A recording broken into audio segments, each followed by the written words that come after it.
Madame, Messieurs, bonsoir et bon début de semaine à vous tous qui avez donc pris l'habitude de nous suivre ici à CPL Télévision. Je suis heureux de vous retrouver pour ce nouveau numéro de l'émission Décryptage Info, ce magazine qui traite des questions majeures d'actualité politique et sociale en République démocratique du Congo.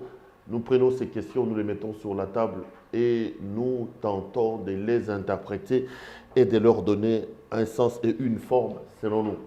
D'où d'ailleurs le slogan évocateur de cette émission qui dit « Les décrits info, c'est le tempo de l'actu selon notre feeling ». Nous ne disons pas que ce que nous nous disons ici est une parole d'évangile.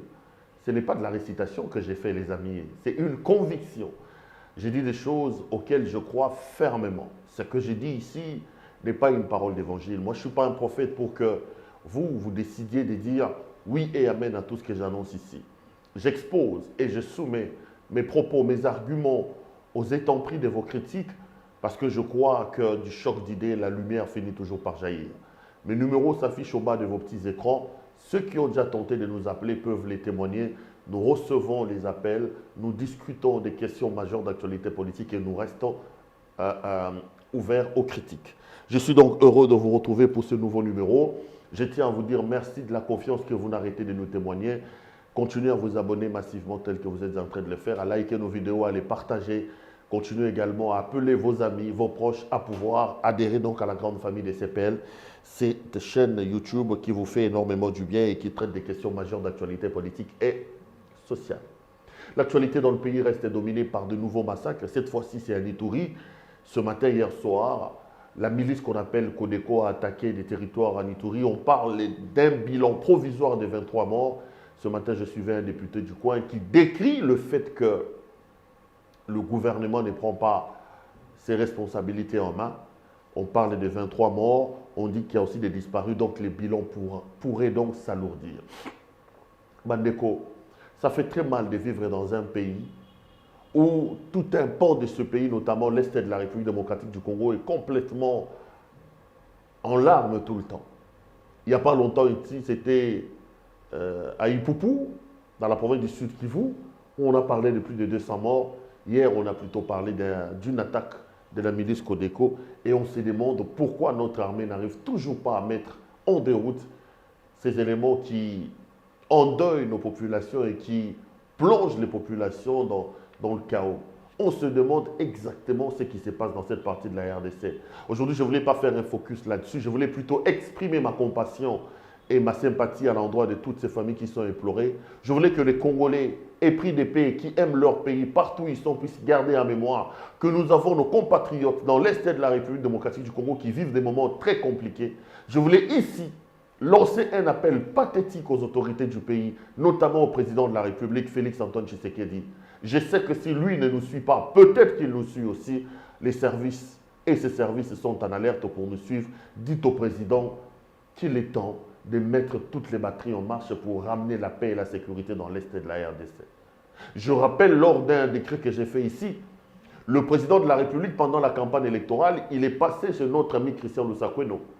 Il a dit, avec compassion, j'ai vu les larmes, pratiquement en larmes, le président de la République chez Christian Lusakweno. Il a dit, lorsqu'ils sont arrivés en campagne avec Vital Kamerhe dans l'Est, il a vu la misère de la population, la situation sécuritaire catastrophique dans laquelle se trouvaient nos populations. Il a dit, Namitouni, comment on peut être fier d'être président de ces gens ici qui souffrent? Monsieur le président de la République, rappelez-vous de cette interview. Ça fait presque 2 ans que vous êtes au pouvoir et la situation s'est encore dégradée beaucoup plus que lorsque vous étiez candidat. Je sais que vous ne devez pas être fier d'être président des gens qui se font tuer dans l'Est et je vous prie de mettre toutes les batteries en marche, Excellence, Monsieur le Président de la République, pour qu'on retrouve la paix dans l'Est de la RDC. Ça n'est de trop, ça n'est absolument de trop. Nous avons des éléments vaillants au sein de nos forces armées. Nous avons des compatriotes capables de mettre en déroute, mais peut-être que l'environnement, peut-être qu'ils ne sont pas mis dans des conditions idoines pour régler ces problèmes une fois pour toutes. Ça fait très mal de se réveiller et de voir tout le temps des bilans macabres dans l'Est de la RDC.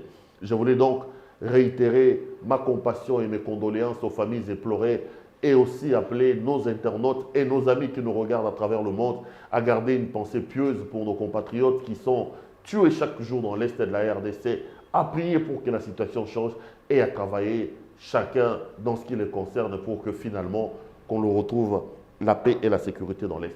Aujourd'hui, je voulais parler de deux choses. La première des choses, c'est la situation de M. Kalev Moutonde.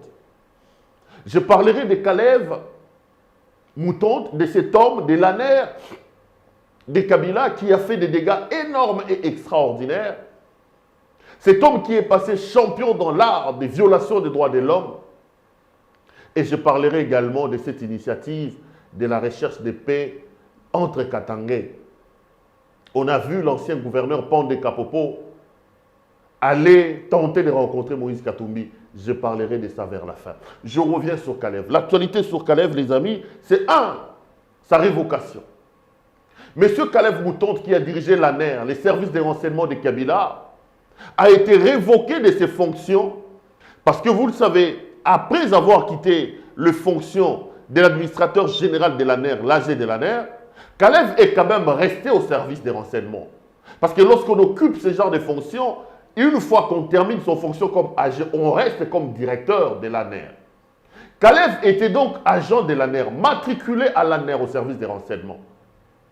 Mais cet homme qui est passé maître dans l'art des violations des droits de l'homme a oublié qu'il était un homme engagé dans le service des renseignements. On l'a vu dans une manifestation des partis politiques arborant des tenues du PPRD avec l'effigie de Joseph Kabila en tête et Inzoun, qui était son adjoint à l'époque où Kalev était numéro 1 de l'ANER, l'a revoqué. Kalev ne fait donc plus désormais partie des services de renseignement. Mais ça ne s'est pas arrêté là. L'actualité le concernant, hier également, le vice-premier ministre, ministre de l'Intérieur et de la Sécurité, a décidé de rappeler les 30 policiers commis à la sécurité de Kalev. Kalev, tout en n'étant plus plutôt administrateur général de l'ANER, il bénéficiait quand même de la protection des 30 policiers. Et hier, le ministre ayant en charge de l'Intérieur a décidé de rappeler tous ces gens-là. Donc, Kalev a tiré les motos, pam, a tiré les Congolais, autant de roi Congolais. Biloko mibalo wana epesinga posa ya kolobama makambo mibale. Lorsque Kalev quitte l'ANER, Kalev écrit 2 lettres sarcastiques. Dans une des lettres, Kalev menace même de révéler des situations à l'UDPS. Il répondait, je crois, à Augustin Kabouya, lui disant que beaucoup voyageaient avec des passeports et je sais comment vous voyagez. Kalev va même rappeler dans une de ses interviews ou dans une de ses lettres que si Félix est président aujourd'hui, c'est parce que lui, Kalev, avait décidé d'aller à Kigali voir Paul Kagame à l'époque, président de l'Union africaine, pour calmer la tempête. Vous le savez que lorsque la CENI a publié les résultats des élections présidentielles, l'Union africaine avait refusé de reconnaître cette élection. Et une déclaration d'environ 6 chefs d'État menée par le président de l'Union africaine, à l'époque c'était Paul Kagame, refutait les élections. Et ils avaient décidé d'envoyer une délégation importante des chefs d'État pour venir s'enquérir de la situation ici. Et Kalev nous a révélé que si ces gens-là ne sont pas venus, si le calme est revenu dans le couloir de l'Union africaine, c'est parce que lui, Kalev, avait mené une mission importante allant convaincre le président rwandais Paul Kagame. Voici les types d'hommes que Kabila nous a amenés dans le pays. Les amis, dans ce pays, on avait des administrateurs de l'ANER que personne ne connaissait. Qui connaissait par exemple que Mokolo a travaillé dans les services? Il y a des gens qui ont travaillé dans l'ANER, des puissants administrateurs généraux de l'ANER, mais donc personne ne connaissait pas. Mais on arrive à l'époque de Kabila. Il prend un homme qu'il place à la tête de l'ANER et cet homme devient la star du pays. C'était la première fois dans l'histoire de ce pays où je voyais un administrateur de l'ANER voyager avec les caméras. Kalev voulait s'attirer toute la gloire avec lui. C'était un homme qui voulait se faire voir. Un homme qui, dans son comportement, ne reflétait pas les hommes des services de renseignement. Nous sommes le seul pays au monde,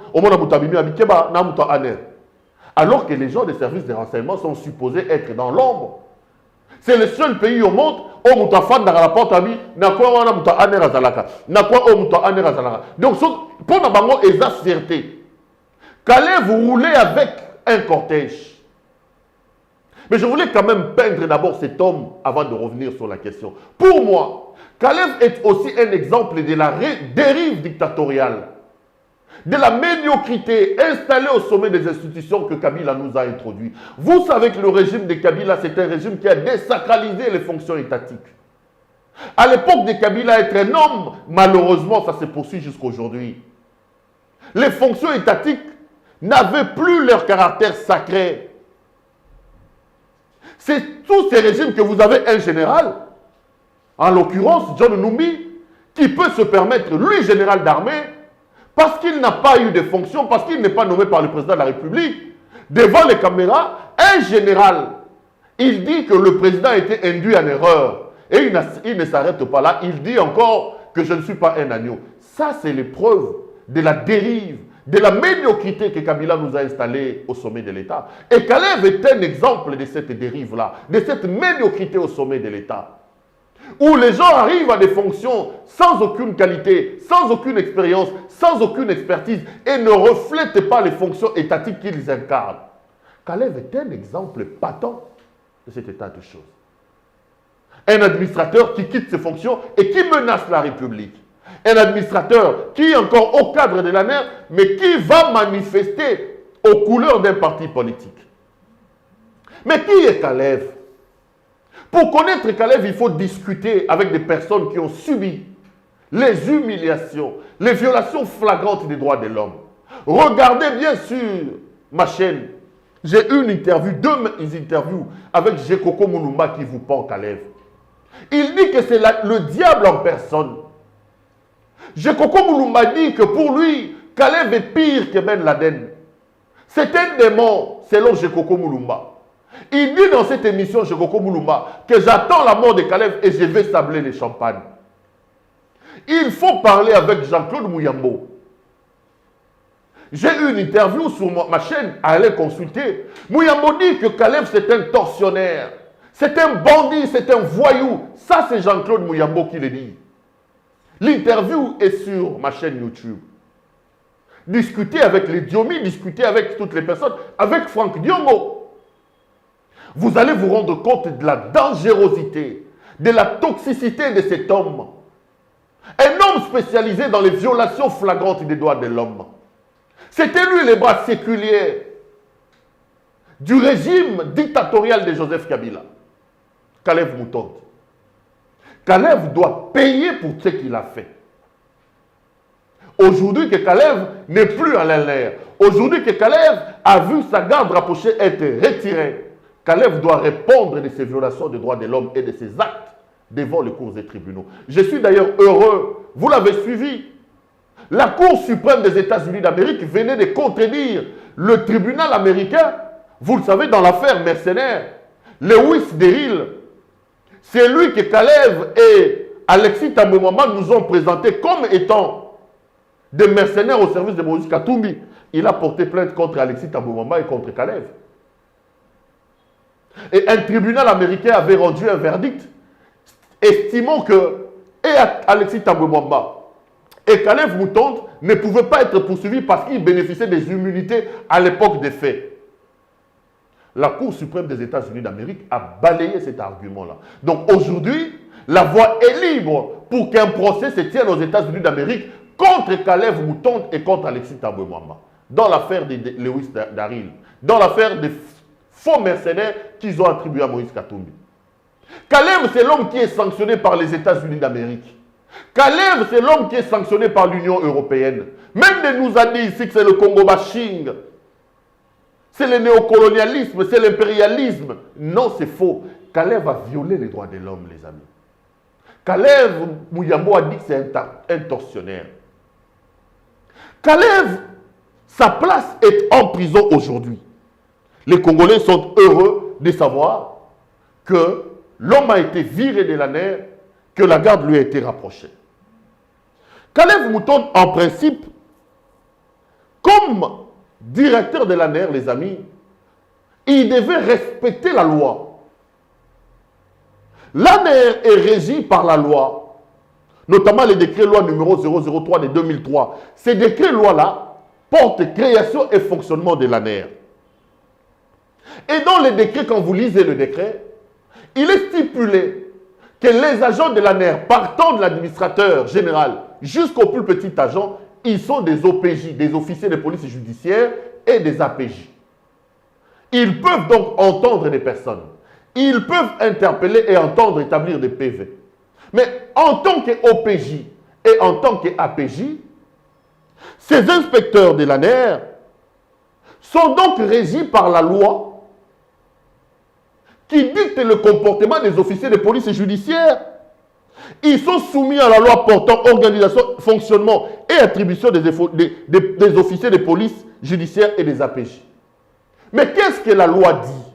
La loi dit par exemple qu'un OPJ ne peut pas garder quelqu'un pendant 48 heures. Je parle de 48 heures, je ne parle pas de 2 jours. 48 heures. Ça veut dire, tu arrêtes quelqu'un jeudi à 9 heures, vendredi à 9 heures, ça fait 24 heures, samedi à 9 heures, ça fait 48 heures. Lorsqu'on arrive à 10 heures ou à 12 heures, tu n'es plus dans les délais, ce n'est plus 48 heures. La loi dit que l'OPJ ne peut pas garder un individu, un citoyen pendant 48 heures. Au-delà de 48 heures, il doit les déférer devant son juge naturel, devant le magistrat. Mais Kalev Moutonde, à son époque, il prenait les gens dans des conditions atroces, dans des conditions inhumaines. Il pouvait garder les gens dans les cachots secrets de l'ANER pendant 2 ans. Je connais des gens qui ont fait 3 ans dans l'ANER, 10 mois, 11 mois. Parce que le roi de la République, parce que le tout-puissant Kalev avait décidé. Qui pouvait parler à l'époque de Kalev? Félix Antoine Tshisekedi, merci beaucoup. On peut tout dire. Moi, je vous ai toujours dit que je suis rationnel. Le pays ne va pas bien, c'est sûr.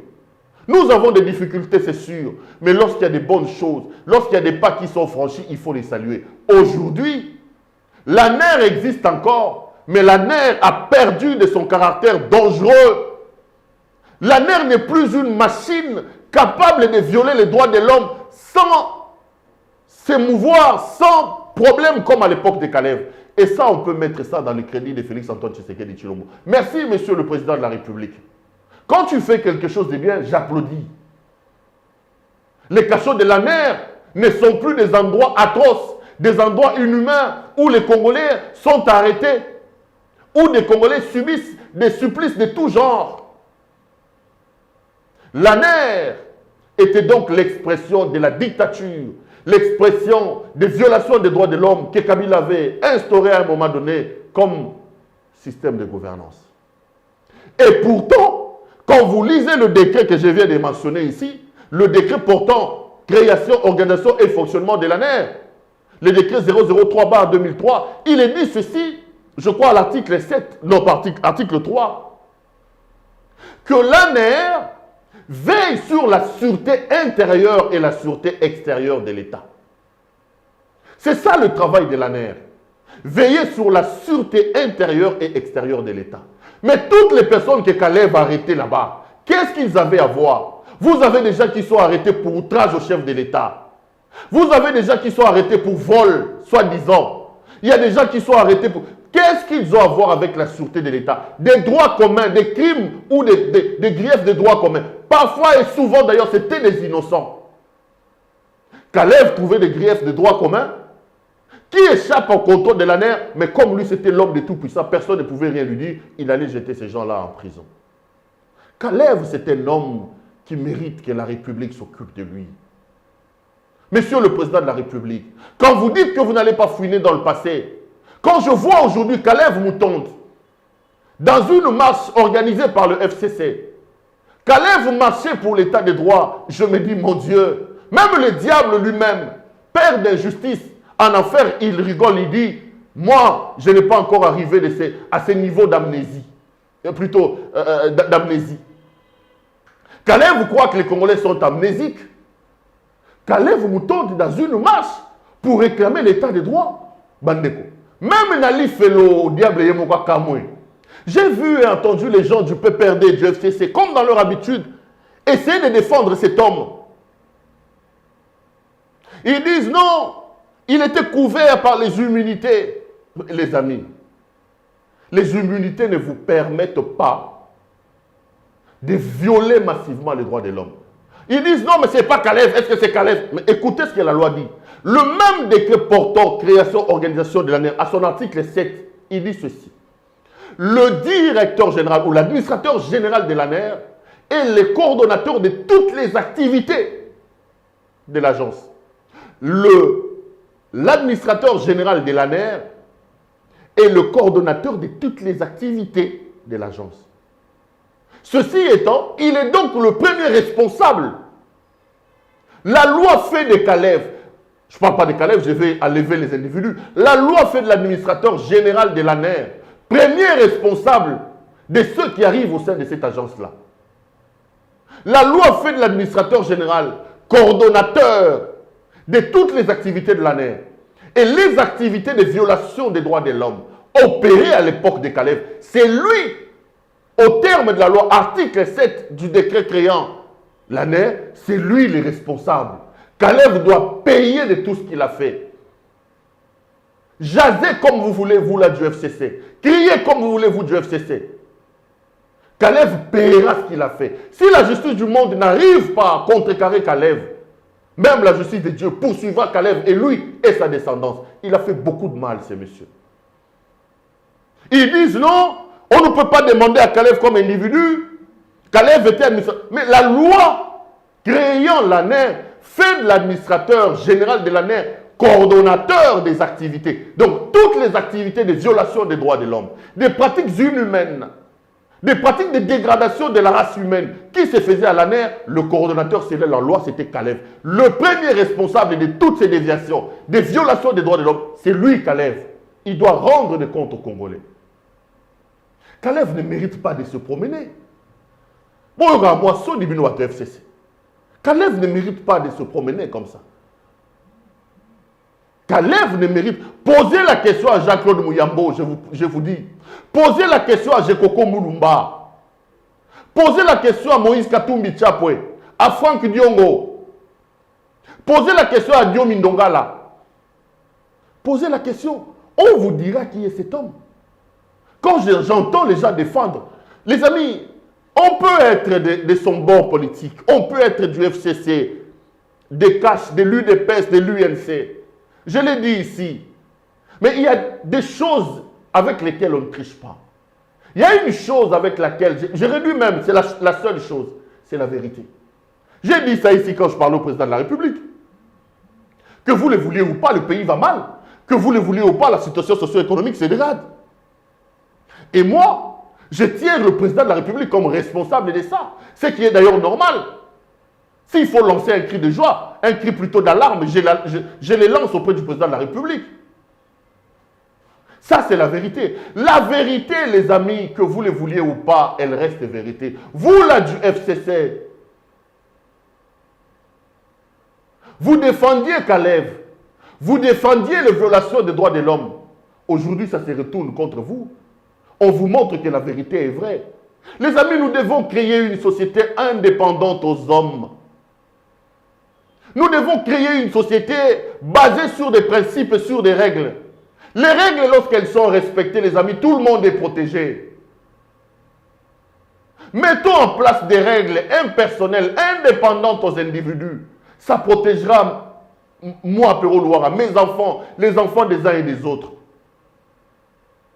Mais lorsque vous croyez qu'il faut mettre en place des lois et des principes, qu'il faut mettre en place une batterie communicationnelle pour défendre les dérives des hommes, un jour, ça vous arrivera aussi d'être victime de mêmes dérives. Bokanaminoko. Et comme ils le sont, à votre époque. À votre époque. Vous la fermez.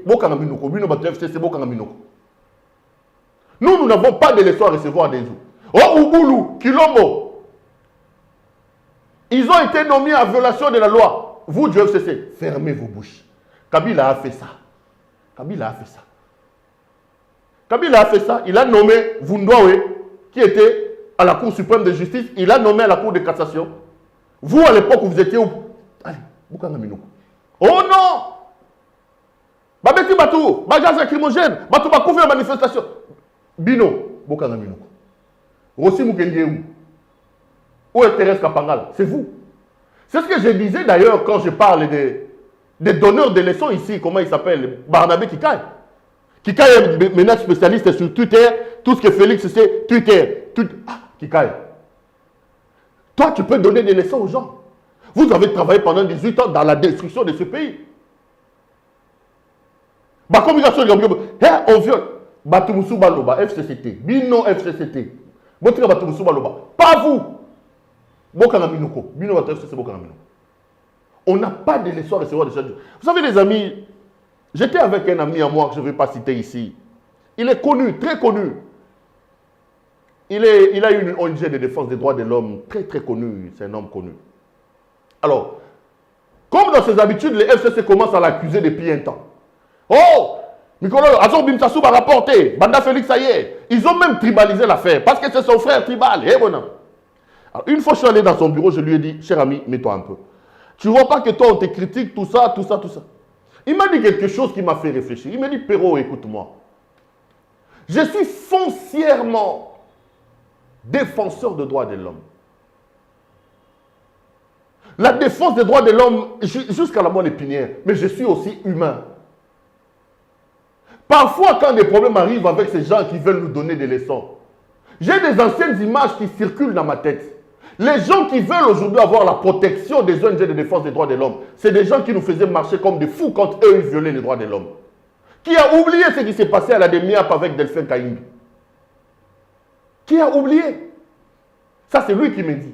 Qui a oublié ce que Kalev faisait? Aujourd'hui, puisque je suis défenseur des droits de l'homme, quand on viole les droits de Kalev Moutonde, par exemple, je dois prendre un communiqué. Mon frère, je peux le faire parce que je suis un homme des droits de l'homme, parce que je défends les droits de l'homme, mais à mon corps défendant. Le côté humain me dit de ne pas le faire. Il dit, Perrault, ce n'est pas facile de défendre les anciens tortionnaires. Il me dit, Perrault, mets-toi à ma place, mon cher frère. Le long de nos aboyés, oh, Kalev a un problème. Je dois écrire et communiquer, je dois défendre Kalev. Je le ferai parce que je suis foncièrement défenseur des droits de l'homme. Mais, bon, il suffit qu'on a parlé de sa page à une année goûté à moi 6 mois. Je me dis, mais ces messieurs ici, est-ce que cet ancien tortionnaire ici? Mais par principe, on le fera. Mais ces gens-là doivent apprendre à la boucler. Vous n'avez pas de leçons à donner aux gens. Et comme peut offendre boyer, on peut se retrouver leçon. Oh non! On veut violer. Non, on va dégoter, votre aventure. Binoté. Binoté. Regardez ce que vous avez fait à Moïse Katumbi Tchapou.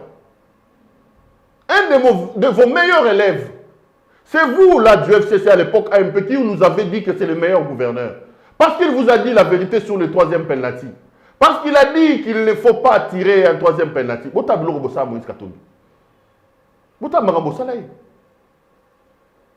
Empêchez, vous l'avez fait de lui un apatride. Empêchez de rentrer chez lui. Ils ont transformé les choses en disant que c'est un... Et le bataillemo Katumbi. À un moment donné, il faut que Batum Souba Kangamino. Certains étaient en Tanzanie. Bayan Nengeni. Babayin en Tanzanie. Arrêtez les amis, arrêtez. Kalev mérite d'aller en prison. Kalev, sa place n'est pas d'humer l'air frais de la liberté. Kalev doit rendre des comptes, les amis. Kalev doit nous rendre des comptes. Kalev est passé maître en violation des droits de l'homme. Kalev, c'était le bras séculier de la dictature de Kabila. Kalev ne peut pas marcher pour l'état des droits. Même si on doit établir l'état des droits, pas pour Kalev. Il doit souffrir un peu, sentir un peu comme les autres ont senti à sa place. Vous prenez les gens, vous les amenez dans les cachots de l'ANER, ils font plus d'1 année là-bas, ils n'ont pas droit de visites des familles, ils n'ont pas droit aux avocats, ils ne peuvent pas voir leur juge naturel, parce que vous vous appelez Kalev. Elle a tes chemises, elle a tes péchards, la photo à Kabila, à Télémi, et tu as des droits. Kalev. Zambé, quand vous avez la licolo, Kalev, on a Didi, boum! A Didi, punition, Zambé, et Betty. Merci, M. Inzoum, d'avoir revoqué Kalev. Merci, Gilbert Kankonde.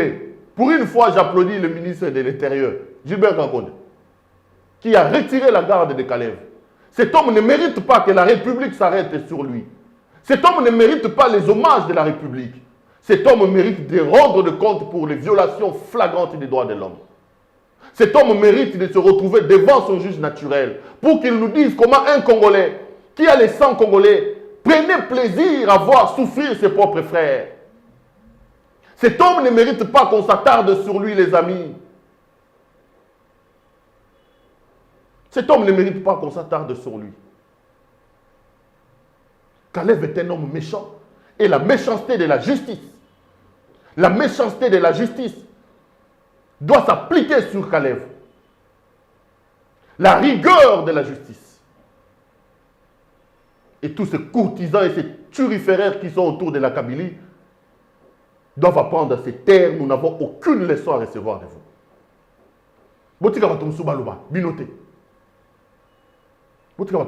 Sinon Rossi va sortir de sa tombe pour vous pourchasser. Si vous continuez comme ça, Thérèse Kapangala va venir, si maintenant Rossi est en train de vous pourchasser, vous autres ici du FCC, à cause du mal que vous avez fait à ce pays.